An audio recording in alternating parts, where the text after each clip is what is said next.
I'm going to show you how to take a starter tray of tomato plants and pot them up into starter pots.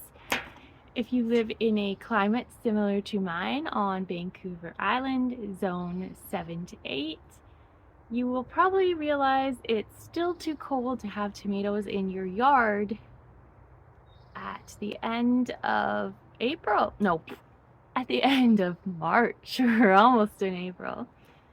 So these guys need to get into bigger pots. They have outgrown, most of them have outgrown their starter tray. So we're going to pot them up, and I'm going to show you what I do to get my plants off to a really good start. So for soil, I'm going to be using some Miracle-Gro organic potting mix. It doesn't really matter what kind of potting mix you use. I like to use a potting mix and something with a little more nutrients, in this case organic sea soil or compost, depending on how you look at it. This is something that plants absolutely love, and I highly recommend adding some nutrients to whatever potting mix you choose to use. Potting mixes alone have a little bit of nutrition, but your plants are going to be a lot healthier if you give them something with a lot more plant food in it. So that could be a compost, it could be a fertilizer, preferably organic, but whatever you can get your hands on. Your plants, once they get a little bit bigger, need a little more food to grow healthy and strong. I'm going to start with a 4-inch pot. I have a collection of both 4-inch and 3-inch pots I'm going to be using. These are just recycled from previous garden projects, and we're just going to fill them with a few handfuls of potting mix and a few handfuls of sea soil.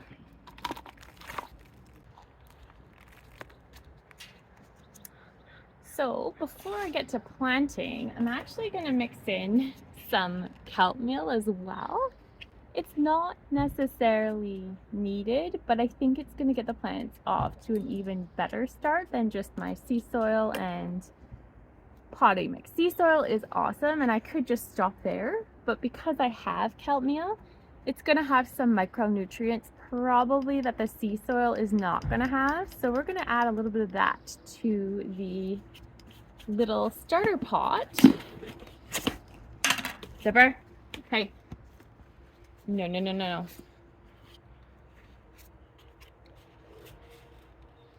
This is what kelp meal looks like. I don't know if you can tell, but supervisor is trying really hard to make an appearance, but I don't think the camera can actually capture him from this angle. So I'm just gonna mix this kelp meal into my soil mixture here. We've got the kelp meal all mixed into my soil mixture. So now I'm going to make a bit of a indentation in my soil. If you can see, I'm trying to get my fingers right down to the bottom of the pot. And I'm gonna plant the potato plant, the tomato plant, as deeply as I can possibly plant it. So we're just gonna take one of these guys and pull it out. That's a lovely root system we've got on this plant. Nice, strong roots here. Just gonna place our tomato plant as deeply into this hole I created as absolutely as possible. I might even take some soil out to get it right down close to the bottom of my pot, because I want these plants to form roots right up the stem. So this is where I'm at right now, and I'm gonna cover as much as I can, and then I'm gonna top off with more soil to get the soil level as high as possible right up the stem. Here's another handful of sea soil, and we are just going to get it as high up as possible.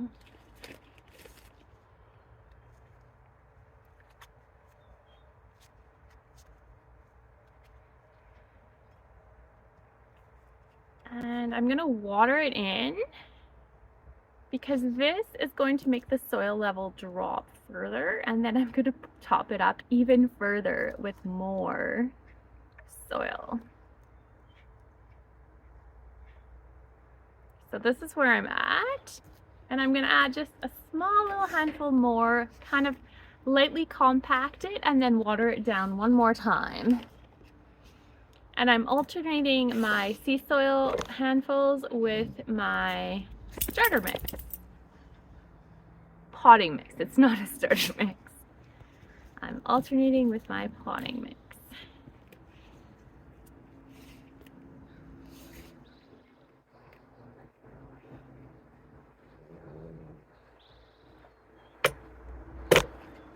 So that is how I pot up my tomato plants. Here are my tomato plants back in their windowsill home. And they're going to stay in this window for about another month. Possibly a month and a half, depending on our weather. Those little baby ones I left in the starter tray. And this is my basil. Has not sprouted, but it hasn't been that long. And in the empty slots in my starter tray, I threw in a few broccoli seeds to make use of the extra space. If you found this tutorial useful, please give it a thumbs up. And if you haven't subscribed and you enjoy gardening content, hit the subscribe button for some similar videos in the future.